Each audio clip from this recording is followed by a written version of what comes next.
The Last Duel is Ridley Scott's new film, starring Matt Damon, Adam Driver. Watched it in theaters today. Um, this was a pretty good movie. I didn't love it. I think there are some issues here we need to talk about.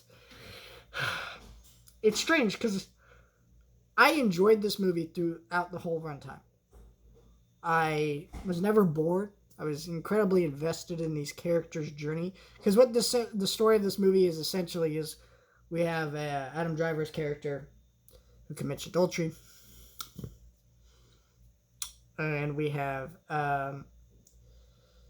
Matt Damon's character who is very angry about this, so they duel. That's the story. But it's about Matt Damon's drive for lust, or not Matt Damon, Adam Driver's character's drive for his lust, and Matt Damon's drive through ego. And so both these two personalities clash who were once friends, and it's about watching their friendship fall apart.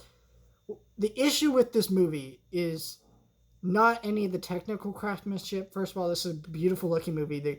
There is gorgeous cinematography, and the movie looks beautiful. The production value, the costumes, all that fantastic.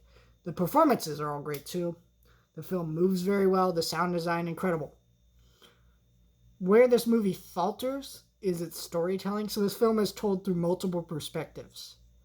And I think this was something that bothered me about this movie. It felt like to me that this film was covering up the weaker nature of its story. Like it was, if you boil this down, it's an interesting story.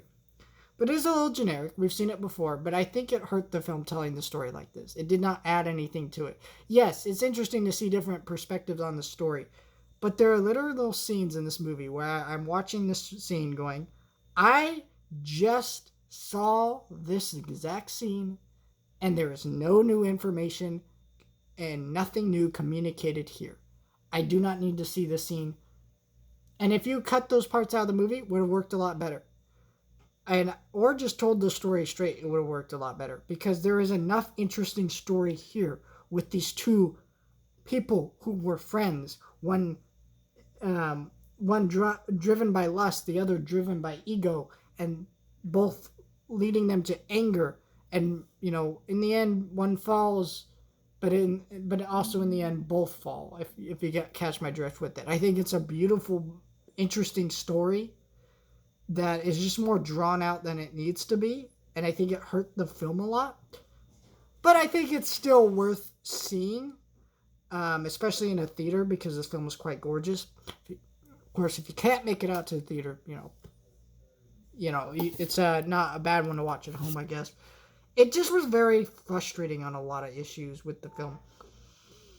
I was a big fan of I am a big fan of Adam Driver. Really enjoyed his performance in this movie. This is one of the best Matt Damon performances.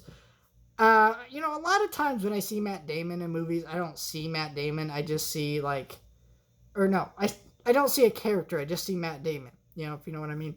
And here he worked really good, and I saw him as this character a lot more. And I think this was a great movie.